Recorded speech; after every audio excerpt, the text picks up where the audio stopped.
Hi, and welcome to Open, the show that opens the Bronx and the rest of the world to you. Today, we are looking back at some memorable segments of 2024. Throughout this year, we have covered a range of topics such as health, education, community development, business, social justice, and more. While we can't revisit all the amazing interviews we have done, we wanted to take the time to highlight a few. So stay tuned for the best of Open Tuesday.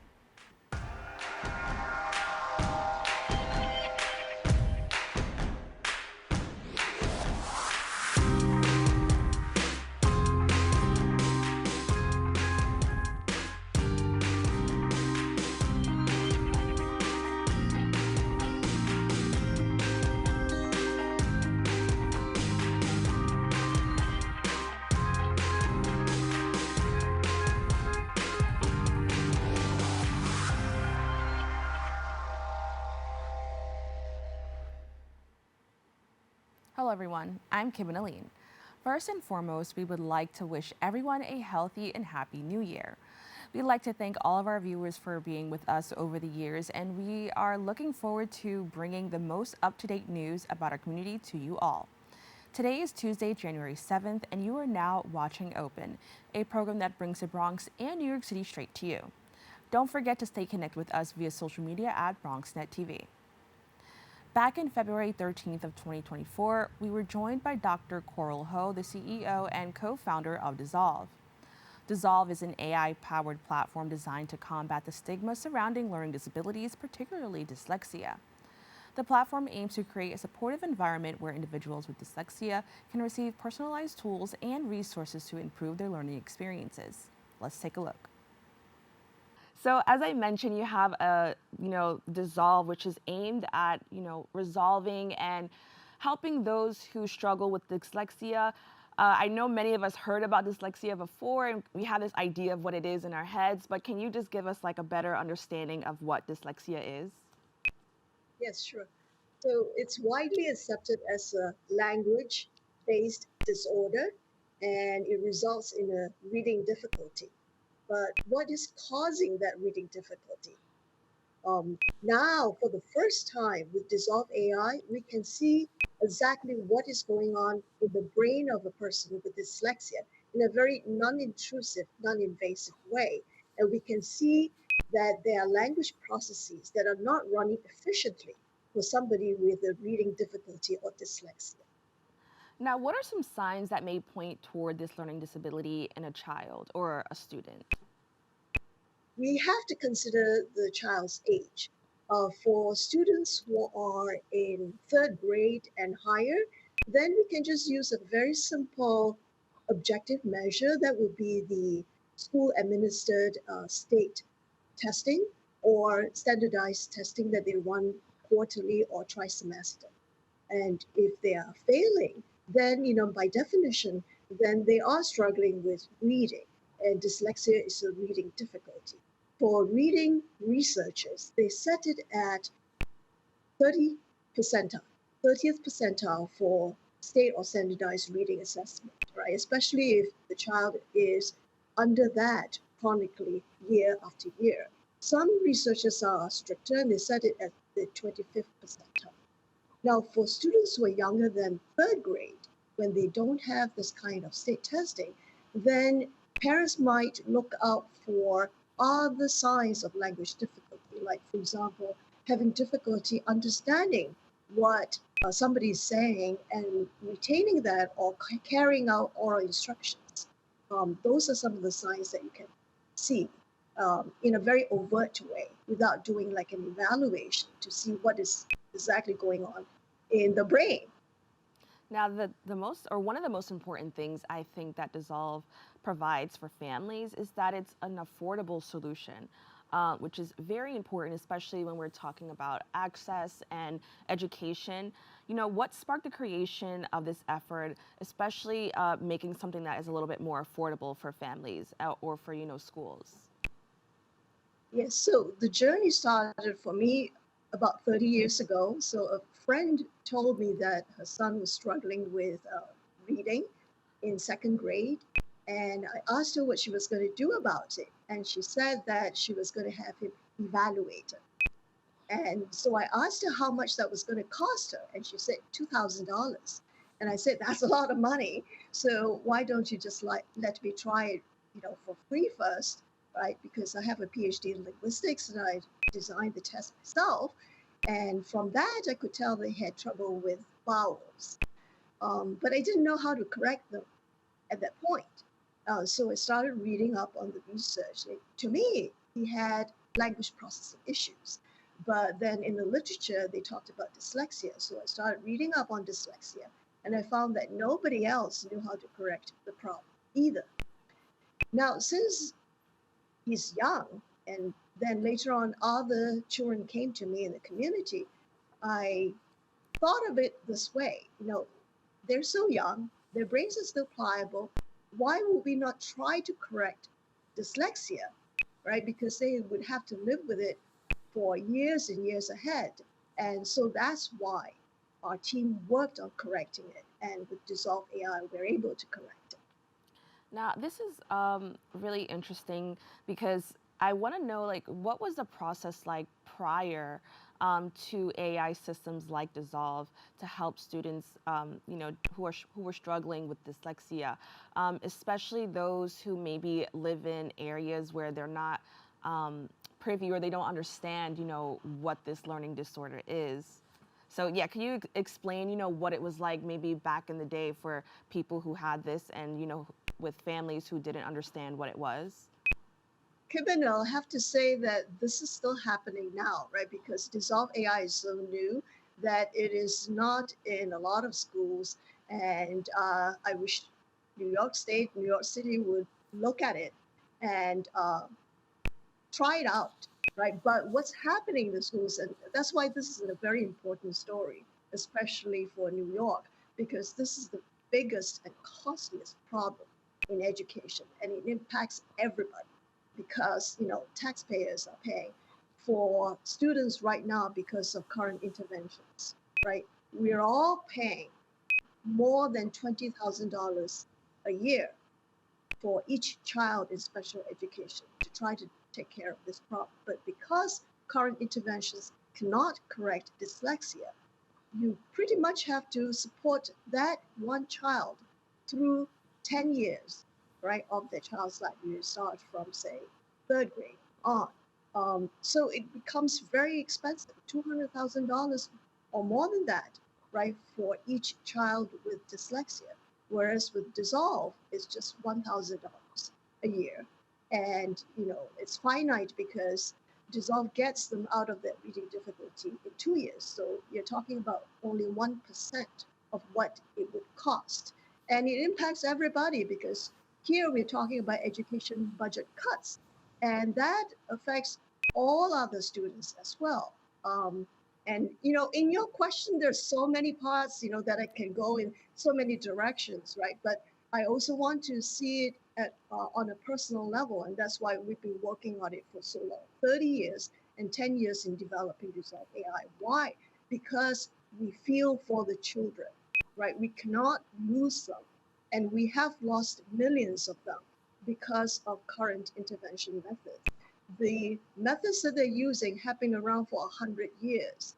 If they had not worked for all this time, they're not going to be working anytime in the future, all right? And yet we're pouring more and more money into this. I commend the city of New York, the mayor's office for trying to deal with this problem, but we have to look at the reading research.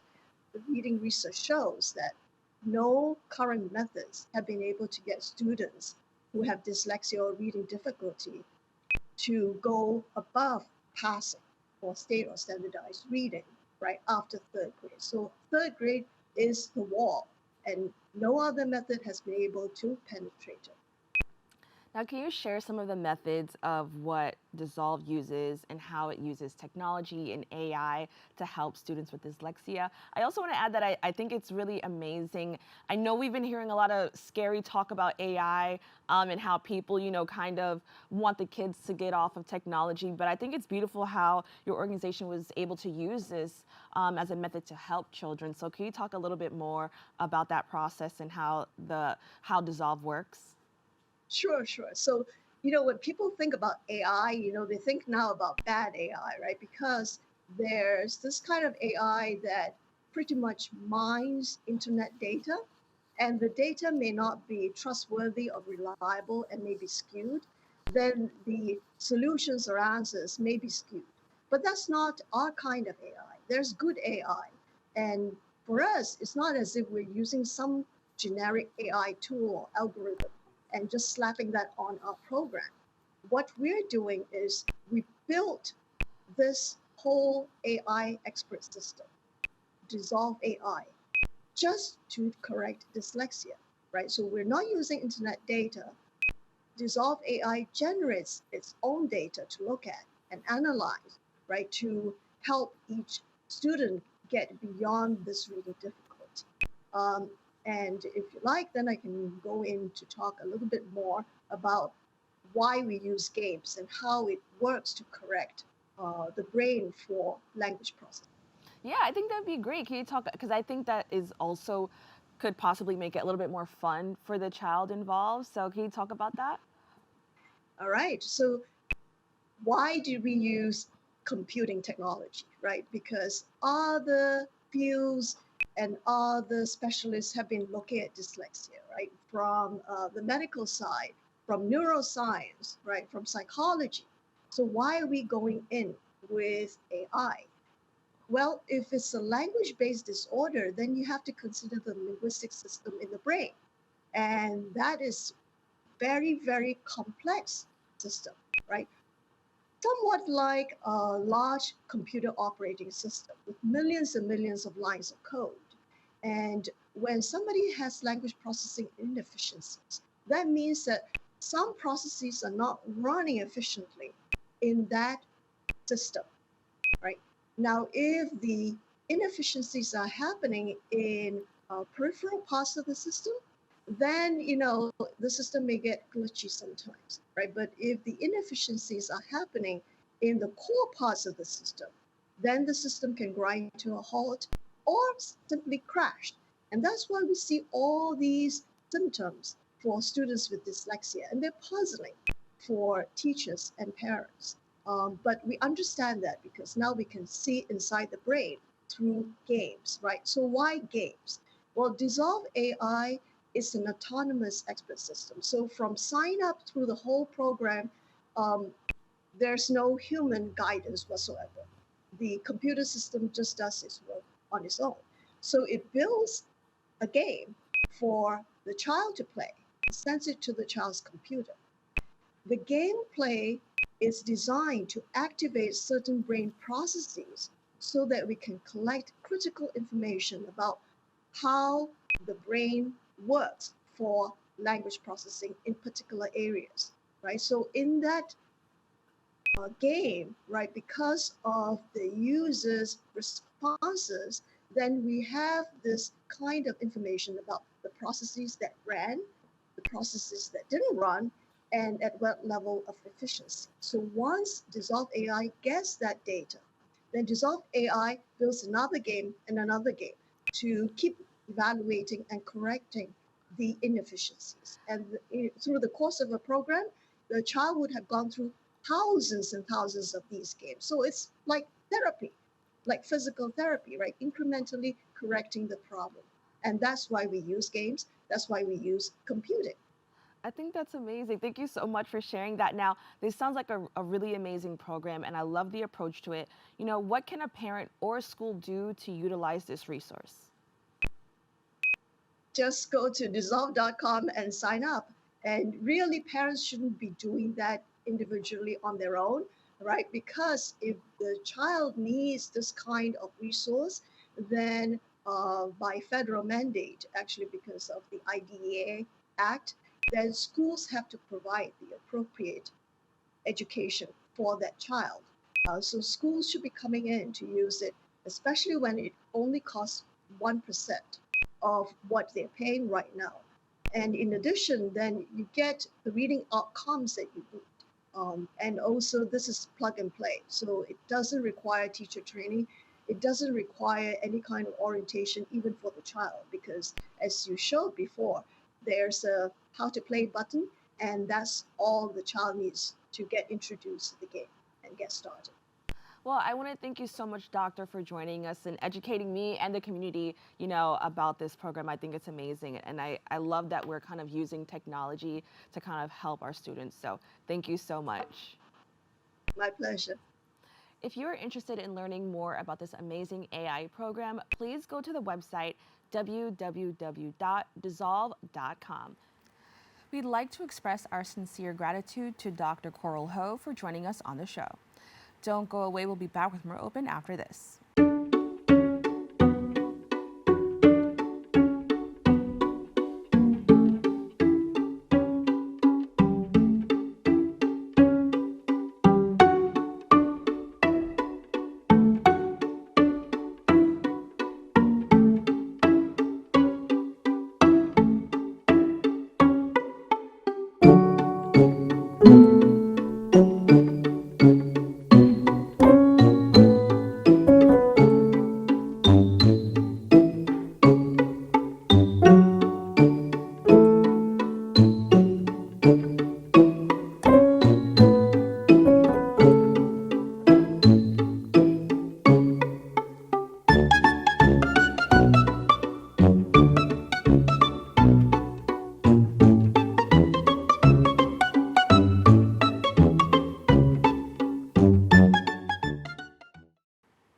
Welcome back.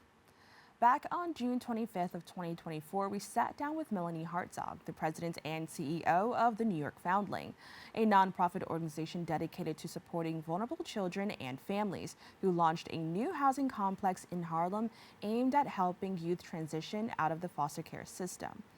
This initiative is designed to address the specific challenges faced by young adults as they age out of foster care and enter adulthood without a stable support system. Let's take a look. Now, I'd love to learn a little bit more about the New York Foundling and its overall mission. Sure. We have been around for more than 150 years, started by the Sisters of Charity, and our mission is to continue to support people and meet them where they're at. It is always about the communities, what we serve, what they need. The Foundling has more than 40 programs and services throughout. And can you tell me a little bit more about some of the communities you serve? Absolutely. So we're in the 5 boroughs. Here in the Bronx, we have our Mott Haven Academy in the South Bronx, a pre-K through 8th grade school. And it's also co-located with our healthcare center that provides pediatric primary and behavioral health care. We're also Rockland, Westchester, and Orange County, and the island of Puerto Rico, where we have 47 early Head Start programs. Oh, wow, that's amazing. Yeah, Thank you so much for sharing that with us. Now, what has been the impact your organization had or has on families navigating foster care? The decision to remove a family or child from their family is a big one, and it is mostly traumatic experience for any age group. So what we try to do, and we've been one of the leading organizations in the field, is really to place children with what we call kin, a relative, a caregiver, a supportive neighbor in the community. More than 50% of the children in our care are with a known family member or caregiver. That's the first and foremost important to us. And then the second thing is, for youth who are not going to be returning to their family, how do we support those young people in achieving their full potential? Whether it's through tutoring, providing educational supports. We know that children in foster care and their educational outcomes are lower than the citywide average, and we want to support them in achieving their full potential.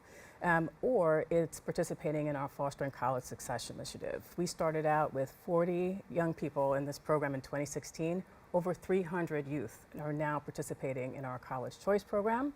And we have one young person who's going to Harvard for a master's program. Yeah, oh, it is that's so really awesome something. to hear. Yeah. Now you're expanding this effort, just to assist those in foster care even more with housing. Can you tell us about this effort towards assisting youth aging out of foster care? Sure. So housing is an issue for every New Yorker, and when I think about how many places I've lived, if I had to write down in 25 years, it's a long list, right? And it's a real crisis. And for our young people, imagine being a 16-year-old, 17-year-old who is now, okay, I've got to find housing and navigate New York City on my own. That is daunting for anyone, but particularly for a young person in foster care with all of the traumatic experiences they've had. And so for us, it was a natural right, no-brainer for us to start working with and partnering with developers around the city to provide housing opportunities for our young people, and not just looking at an apartment, but in a community, in a new development like Harlem, where we have more than 70 young people who are now living in Harlem in this brand new development on 126th Street. It is a really wonderful thing. And a lot of them, you know, especially I think of Vanessa, who just moved in, who was at our grand opening and talked about how much stability this provided for her. You know, after graduating college and wanting to pursue her graduate degree in nursing, housing's a really big stabilizing factor. And you can't really think about, you know, pursuing a graduate degree, a job, economic mobility without housing. And so that support that we're able to provide is really amazing. Now, can you walk me through the steps, or just talk about when the organization realized that this demographic was in need of this assistance, especially with housing? Sure, I think we often think of supportive housing as something that is for people who have a mental health issue. We don't think of supportive housing as for young people who are now leaving foster care and trying to navigate New York City. Or for that matter, a foster child themselves at 15 years old who now finds themselves pregnant and becoming a parent, like Safia, who participates in our mother-child program. She's 15 with a 1-year-old. And so for us, it really is catering to what are the needs of that young person. It's very different to be a 15-year-old mom, right, with a 1-year-old than it is to be a 18-year-old who's leaving college. And so our supportive services are very much tailored to each individual and the different communities we serve. And can you expand on that? Because I think that's Sure. pretty amazing that the organization is just looking at the many different outcomes that, or the possibilities that are there, just because life happens. So can you Yeah. talk about, just the importance of kind of noticing that and the efforts that the organization takes to further support those in these types of situations? Yeah, so our mother-child program, which we just, in partnership with the Administration for Children's Services, expanded, we'll have about 30 plus odd moms and their young children with them in a Parkchester community, brand new development, 3 rooms, 3 bedrooms to an apartment. I think it's a really powerful model when you have moms who are the same age, with the same age of children, who are going through the experience of having been removed from their homes, and now they are parents themselves and navigating the world. And I think about when I was a mom and what support I needed, when my son, who's now going to be 16, but when he was born, I thought I knew what I was doing. I needed help. And one night of him crying hysterically, and I couldn't get him to sleep, and my mom walked in the room and gave me that support. And that's exactly what we can do for these young moms, which is 24-hour support if they need it. And it's the little things that matter. On site, in their apartments, they have their washer dryers, they have a dishwasher, big game changer as a parent, I can tell you. But those are the little things. And then you think about the Parkchester community, right? They're in a residential area. There is a grocery store. There's the school that eventually their children may go to. There's all of these different supports, and those are important in the community as well. But that ability to have that 24/7 support, if you need childcare, we can provide that on site in that development is a real game changer. And I think for, Safia, when she moved in and talked about how this is a fancy apartment, it's a brand new development, and to really give that to a young person who's been through such a horrific experience and now, is finding that grit and tenacity to move on with their life is a powerful model. That's amazing, and I love to hear, that the these people and the people from these communities are going into nice areas. It's not just something that Yes. it's like, oh, they just need somewhere to stay. They're places that they want to stay. So I think that's amazing. With that being said, and just understanding that life happens, can you talk about some of the challenges youth face when aging out of foster care in general? Oh yeah, I mean, you think about when, 18 years old and embarking on, what does life mean? Housing, finding employment, making a decision to go to college, navigating a very complicated systems of services. And so we're there on site to provide that support, whether it's figuring out in Harlem, what are all the different, activities in the community, grocery stores. I was telling the girls, like, there's a lot of fancy restaurants here. Watch the pocket, right? But it's a, Trader Joe's, where the Target is. Those types of little things that sometimes we as adults take for granted, right? We know where things are. We know how to navigate and look.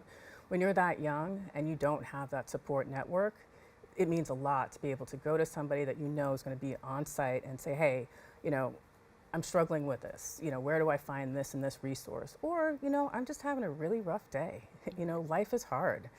Most certainly in a stressful city like New York, and being able to have somebody that's trusted, that that you can walk down from your apartment and take the elevator and just say, hey, I'd like to have a conversation. That's what we're here for. That's what we do.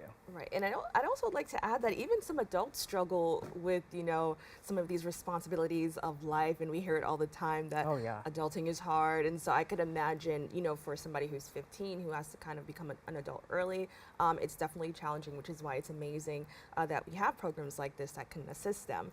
I also want to talk about how this effort also expands to youth with disabilities, which is very, very important. Can you just tell us a little bit more about how you ensure members of this demographic have access to the resources they need to thrive?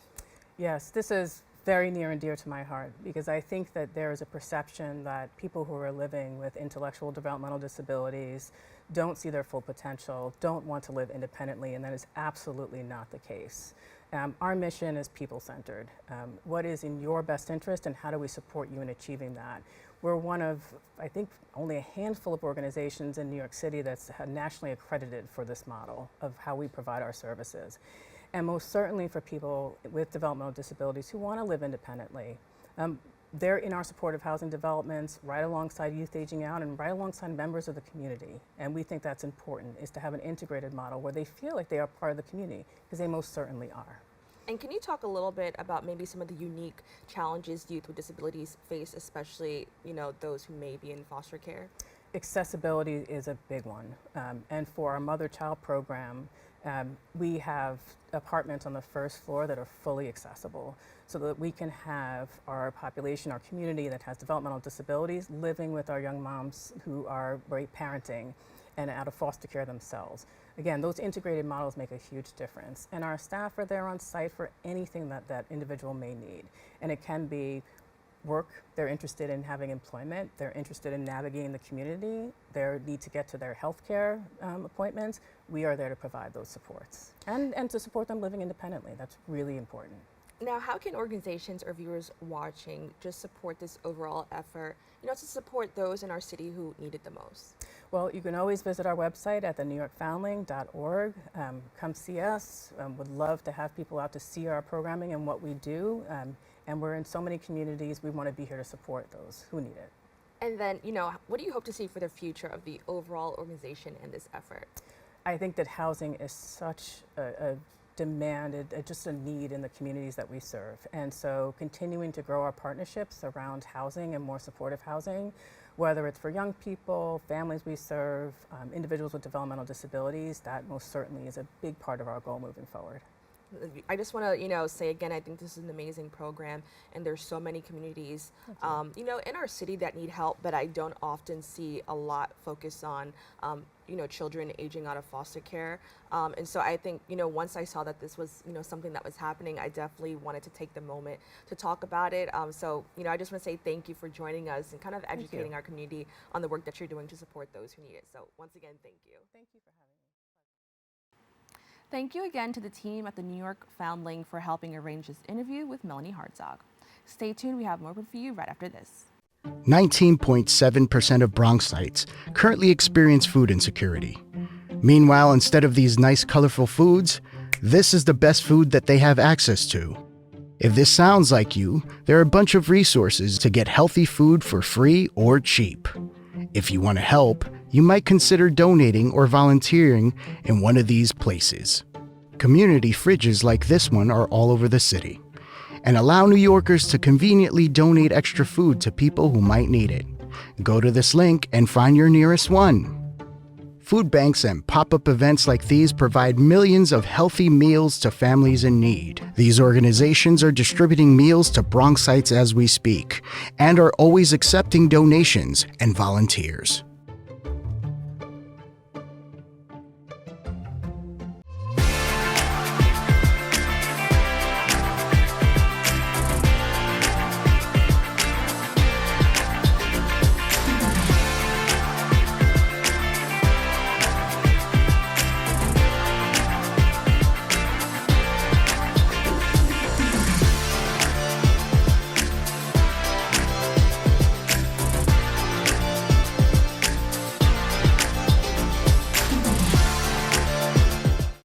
Welcome back. On July 23rd of 2024, we sat down with Miguel Melbourne, the Chief Strategy Officer at Pathway to Purpose, who talked about how they're focused on helping individuals, particularly young people, discover their passions, set meaningful goals, and navigate life with a sense of purpose. They offer resources, mentorship, and guidance to empower individuals in areas such as career development, personal growth, and social responsibility. Let's take a look. Now, can you tell us what led to the creation of Pathway to Purpose and its overall mission? Absolutely. And I'll start with sort of how I fit into the picture. My background is in corporate America. And in 2019, I decided to leave corporate America to join Pathway to Purpose. And that's because I was so moved by the mission. You know, ultimately, I am one of the students we're serving. And so Pathway to Purpose started in 2016 by a brilliant young woman, Samantha Sinclair. We happened to have gone to the same college, Albany, so there was high relatability. And Samantha in 2016 was having a marvelous year. She decided to start her PhD at Seton Hall University and in higher education. And simultaneously, she recognized that students across the city was having some of the same college and career prep challenges that she had way back when. And so she decided to do something about it. And the initial idea was to take students outside of their comfort zone, take them on a college campus, give them a chance to, some of them, it's the first time they're leaving their neighborhood, but she wanted them to see what it looks like so that they can have a clearer sense of what college was. And since then, we've evolved to doing over 227 college trips, and also recognizing some of the challenges that exist. We started doing workshops for students and parents. We've done over 1,100. We do staff development. We partner with schools and say, hey, tell us what you're thinking. Where are your students? And we even customize events. And then since 2020, facing the challenge that was COVID, we decided to double down and started to innovate some products. And so that's where Pathway to Purpose is right now, really focus on the innovation side of college and career prep. Now, with that being said, what are some of the challenges facing New York City students academically?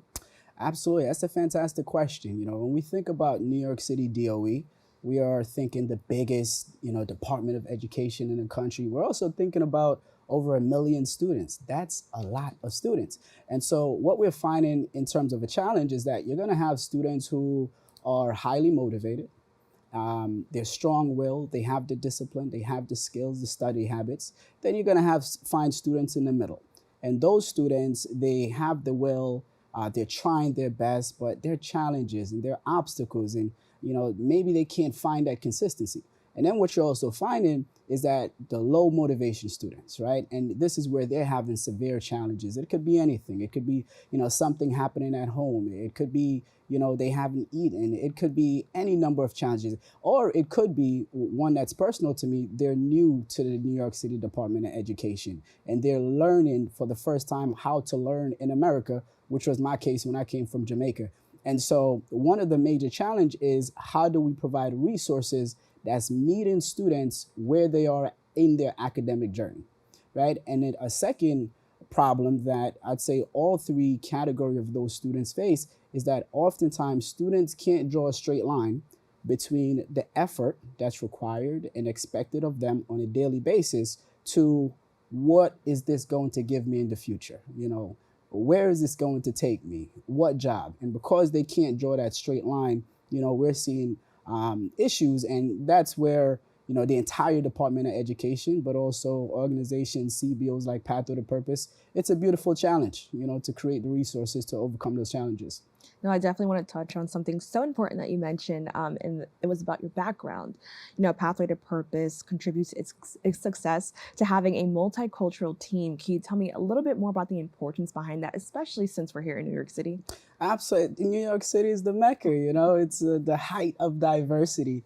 And so I think a part of it is serendipity. One of the running jokes on our team is that 3 of us went to SUNY Albany, right? And it was at different times. Some of us, which we love to tell students that, listen, when you go to college, you have no idea who might become a lifelong friend, who you might do business with. And so we have Kathleen, she's of Dominican heritage. I'm Jamaican. Our founder, Samantha Sinclair, she's Guyanese. Sabrina is Guyanese. And so, we celebrate that. We celebrate, the fact when we go into a classroom and you say, hey, who's Dominican? Or they hear Kathleen speaking Spanish, that does something. And so what you also find in that first generation college graduates. What you also find is that we come from humble backgrounds. And then we also morph as an organization where we'll have volunteers come in. And those volunteers represent, I'm from the Bronx, I'm from this specific location, and the students love that. And so also, just what the upbringing was like. I grew up in a single family household. We have individuals that work with us, that they're open to telling the students, hey, I had no idea what I wanted to do. And look, from no idea and people supporting me, this is where I am. So, just as you mentioned, just the multicultural nature of it, the demographic nature of it is very important. And where it really plays a function is, I believe that there's three things we're trying to do when we're working with the youth. The first one, to be impactful, is we want to change their mood, right? It could be any number of reasons why a student has a certain mood, and we have to be able to gain their attention to change their mood, take them from wherever they are to excited. How do we do that? The second thing is we want to find a way to change their motivation. How do we inspire them? What do we have to say to give them hope? And then the last thing is, how do we give them a plan that's going to inspire movement? Give them the opportunity, give them some strategies that they're willing to take in action. And if we can do those three things, then, we're heading in the right direction. And as you mentioned, that multicultural nature, when they're seeing someone that looks like them or they're hearing themselves in their stories, it, helps to move the marker. Now, what I thought was really interesting was that you work with middle school students as well. How do you prepare middle school students to begin thinking about higher education before they even enter high school? Absolutely. I smile thinking about middle school students and even just my own middle school years. But the first thing is to change their mindset. And where we want them to get is, this is a time to be excited. Be excited. And the reason being that college and career prep, typically it starts to become something they take action on like 11th grade.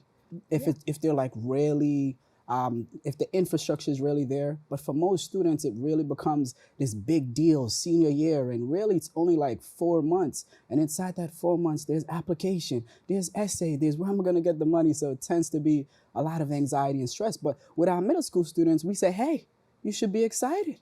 You have 5-6 years at it. And look, we're talking about college and career prep now. And then, a part of the way we approach it is there's an element of fun in everything that we do.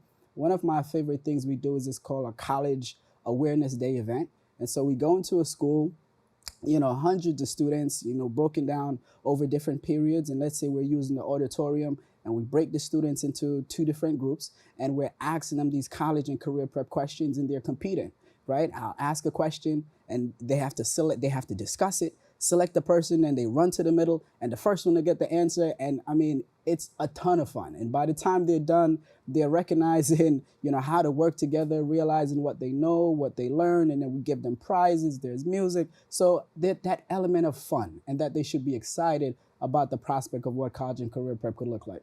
And I love that you say that you make it fun, because college is stressful, right? As a teenager, you're 16, 17, 18 years old, thinking about what you have to do for the rest of your life.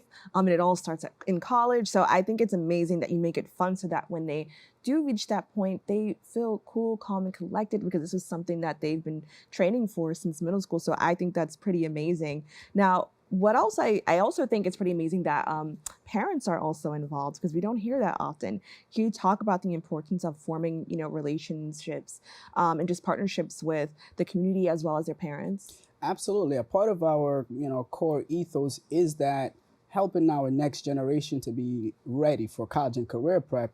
It's a team sport. It's an all hands in. And so that is to say, of course, the students have a role to play. They have to try their best. They have to get their academics right, participate in extracurricular. But our parents, us, we have a major role to play, right? And so as well as our educators, are they armed with the resources they need to be able to put college and career prep in their daily curriculum? Then you have the role of CBOs, right? We have a big role to play. What are we doing? How are we helping? What solutions are we providing? And then also even at the corporate level, those corporations that love to support students. And so our goal here at Pathway to Purpose is to say, how can we empower all stakeholders? How do we provide services and products that everybody goes, fantastic. Yes, this is going to help advance the students that we serve. So it's critical. It's a critical component of what we do. And with that, can you expand on the prep on demand and how this is for in-school staff to learn a little bit more as well? Absolutely. So our Prep on Demand is our latest innovation. In 2020, we came out with our college study flashcard, the first of its kind. 2022, we spent an entire year. And what we did is, as I mentioned, we've done over 1,100 workshops across, let's say, 32 different categories. And when the pandemic happened, what happened is everything stopped, right? And we would typically execute workshops in school. And then we said, okay, this can't happen again.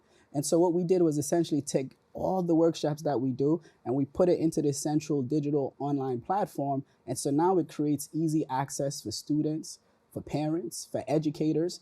And so particularly for our educators, what you find is, their knowledge tends to be the school they went to.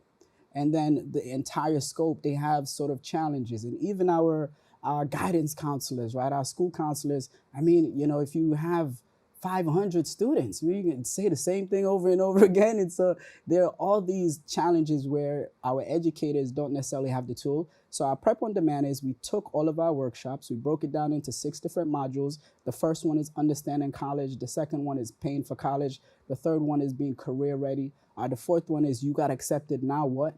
Right? The fifth one is What It Takes to Win. And the last one talks about entrepreneurship.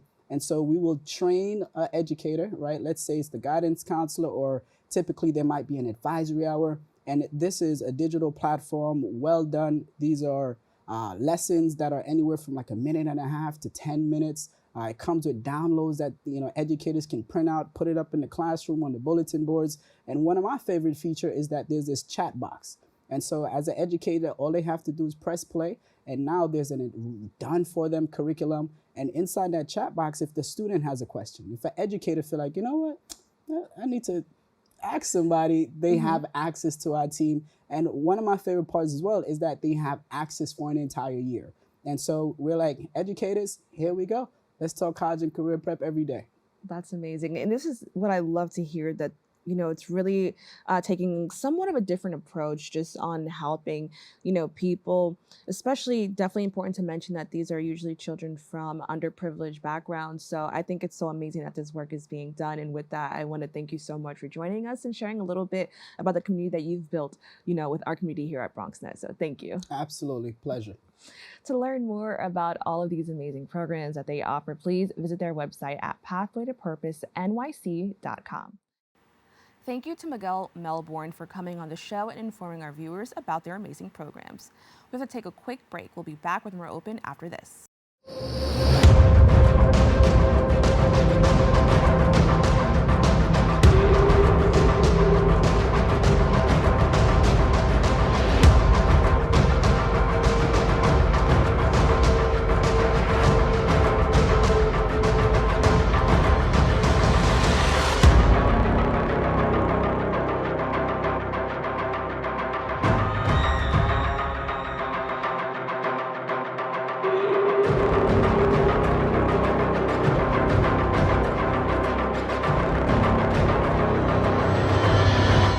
We're gonna start the show right now. This is my favorite part. Ready in 5, 4, 3, 2. Hey, this is Angel, and I am one of the instructors for the in-studio production. Here at BronxNet, we offer classes that can help you elevate, expand, and start your television career. All you have to do is sign up at bronxnet.org/education. For the past 7 years, I have been in various productions, spanning from talk shows, independent films, news reports, art displays, teachings, musical performances, and many more. Ain't that right, Angel? Yeah, you're absolutely right, Angel. There are a lot of creative individuals that we're just waiting to sign up for the class. And if I may, can I also express that? Thank you, Angel. That's all the time we have left. Visit bronxnet.org/education and become a producer by taking the course. The class I offer is also in English, en español y también bilingüe. Nos vemos en la próxima clase. Welcome back. For our last clip, we'd like to look back at an interview with various reps who talked about the Geriatrics Workforce Enhancement Program, which is a collaboration between NYU Rory Myers College of Nursing, the Division of Geriatrics at Montefiore Health System and Albert Einstein College of Medicine, and the Montefiore Center for Excellence in Alzheimer's Disease. This partnership aims to address the growing need for trained healthcare professionals capable of providing high-quality care to older adults, particularly those with complex needs such as Alzheimer's disease and other forms of dementia. Let's take a look. Now, through NYU, Dr. Cortez, you are leading the effort toward an initiative that will train 5,000 health professionals. Can you tell me more about this effort and why it's needed? I'm happy to, and thank you so much for having us here today. This really builds so nicely on the work of the Hartford Institute for Geriatric Nursing, also known as HIGN at NYU Rory Myers College of Nursing, because our work at HIGN really is to educate the workforce, educate legislators, educate the community on the unique care of older adults to promote better aging, healthier aging, and quality health care. So we are so excited about this opportunity to educate 5,000 healthcare providers across the Bronx. We will be educating physicians, nurses, social workers, pharmacists, occupational therapists, physical therapists, certified nursing assistants, community health workers, just to name a few. Anyone who touches an older adult in the community is going to get some education. We are focused also where we think the most important care is given for older adults, and that is not in the hospital. It is in the community, whether they be living in their home, whether they be living in a skilled nursing facility or an assisted living. They require health care, and the kind of health care they get is so important to maintaining healthy aging and keeping them at their highest level of potential. It's needed because in healthcare profession training and education, people learn how to care for adults. Caring for an 80-year-old or a 70-year-old is not like caring for a 30 or 40-year-old. It's a very different kind of care. It's important that people are educated and trained to understand the uniqueness of that kind of care. Thank you so much for sharing that. Now, Dr. Ehrlich, what is Montefiore's role in this, and how did the partnership with everyone kind of begin? First, thanks for having us. It's so wonderful to be here with the three of us, to have a social worker, a nurse, and a physician together partnering on this grant, because that's what it takes to care for older adults. It requires a team. So let me just tell you who I am. So I'm the chief of geriatrics at Montefiore and Albert Einstein College of Medicine. But what is geriatrics? So I'm a geriatrician. So I had specialized training. I'm a physician, a regular internal medicine, specialized training in the care of older adults. So geriatricians focus on the common conditions and syndromes that face older adults as they age. For example, falls. Up to a third of community dwelling older adults fall every year, and they have falls with injury. So how do you prevent falls? How do you take care of somebody who falls? And what about patients with dementia? Did you know that the Bronx is one of 3 highest prevalence of Alzheimer's disease in the country, along with Dade County and one of the other counties in Maryland? So we have specialized programs. How do you screen people for dementia? How do you then treat them? And how do you care not for just the person, but their caregivers is such an important part of what we do. So part of what we're doing as geriatricians is we have to train other health professionals in the care of older adults and spread the knowledge that we have for the whole team so we can efficiently and sensitively, with kind of patient-oriented care, take care of our frail older adults. Thank you. Now, Paola, thank you so much for being here once again. Can you just talk about, some of the challenges, just older adults face, and especially in a severely underserved borough like the Bronx? Thank you, Kibin. Thank you for having me. I want to start by saying, and I would like to introduce myself. I am Paola Ogando, a program director of JASA Health Services. And JASA is the leading social service agency in New York City, serving more than 40,000 older adults aging in place with all different sorts of services. And I will get into that in a second. But I do see the challenges that our older adults are facing in our underserved borough, and that is lack of knowledge. lack of knowledge that there are services available for them. A lot of our older adults don't have or have limited support from family members or from a care partner who can kind of guide them in the services that are available for them and that they're entitled to. And as well, a lot of them are homebound. They're not able to necessarily get out there to find out the services that are available to them. And that's why I'm so proud to work for an organization like JASA, who has been serving older adults for over 50 years now, over 40,000 in New York City. And one of the many services that we have is affordable housing, older adult centers, mental health services for older adults as well. We also have APS, Adult Protective Services, elder abuse education, and access to older adult centers in the community.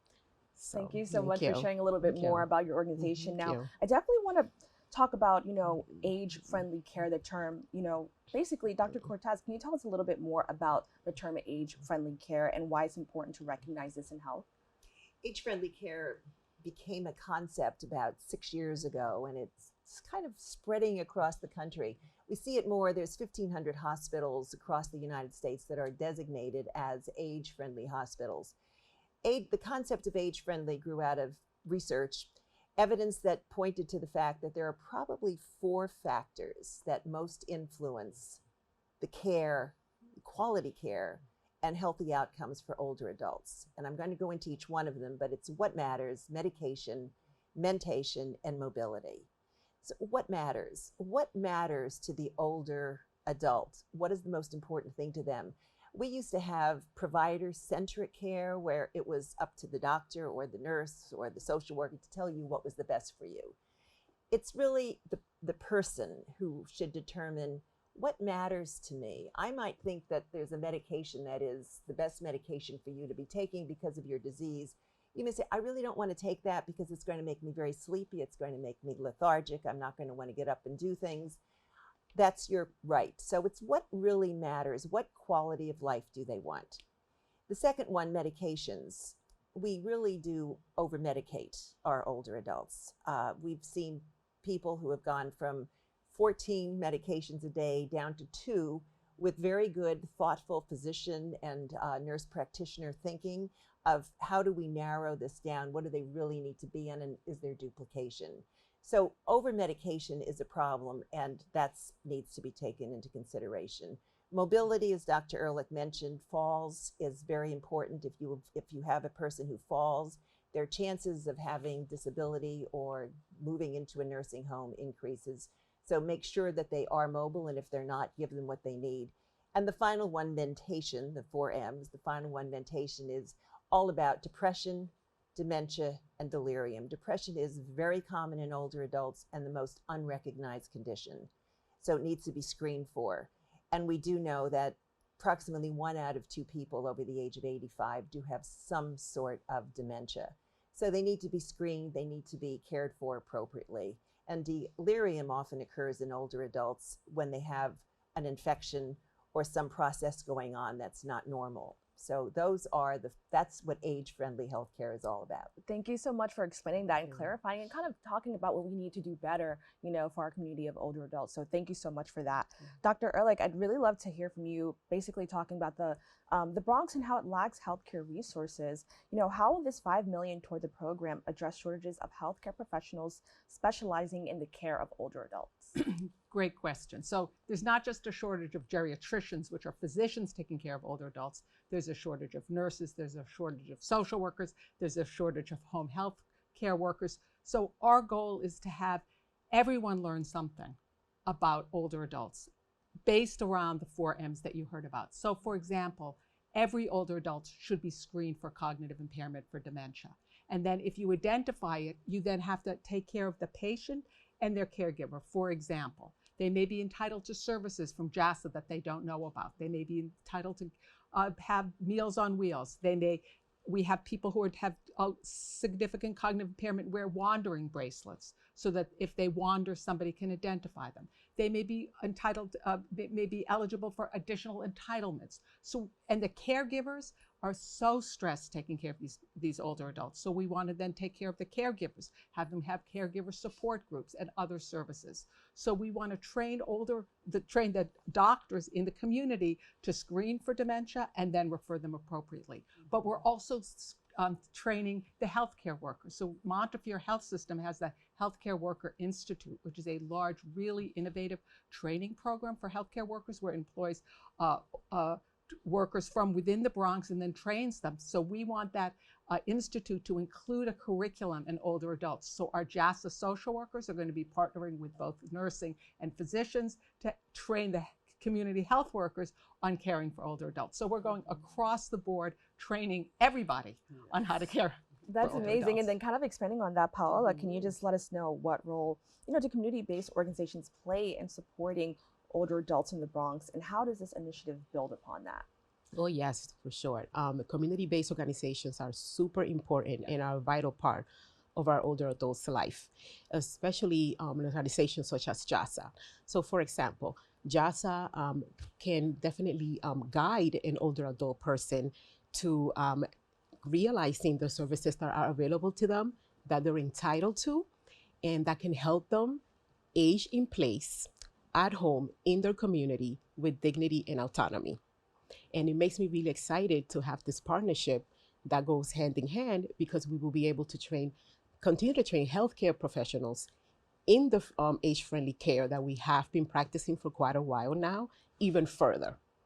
And I think it's going to be the perfect match to have that social service aspect and that healthcare aspect come together. And the work that I have been doing in the partnership that the Center for the Aging Brain at Montefiore has with JASA, as their lead social worker, I have been witnessing being part of an interdisciplinary team that guides our older adults and their care partners in the services that they're entitled to and the care that they so deserve. Thank you so much for that. I just want to say also, it's so lovely to see, different just pillars, of health kind of come together and support our older adults. So I definitely want to mention that. Now, Dr. Cortez, can you just let everybody know where they can go to find more information about this program?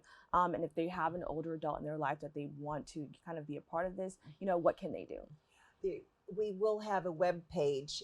It will be on the hign.org website on the GWEP program, and all of the resources available under the GWEP program will be there. I think what we've seen here today is the perfect exhibit of caring for older adults as a team sport. And it takes all of us together and to come together and really provide the kind of care that keeps people healthy, living at home, where they can have the best quality of life. All right, well, I want to thank you all so much once again for joining us and having this really important conversation. Thank you. Thank you for having us. Thank you. To learn more about the Geriatrics Workforce Enhancement Program, please go to the website on the screen below. Well, that is all for this edition of Open Tuesday, Best of 2024. We are looking forward to spending another year with you all. If you missed any part of today's show, you can catch the Recable cast at 5 and 10 p.m. on Optimum Channel 67 and Verizon Fios Channel 33, or watch anytime on the web at BronxNet.org. You can catch a brand new episode of Open with Darren Hemick on Wednesday and with Rena Valentine on Friday. Have a happy and healthy New Year. We will see you all next week.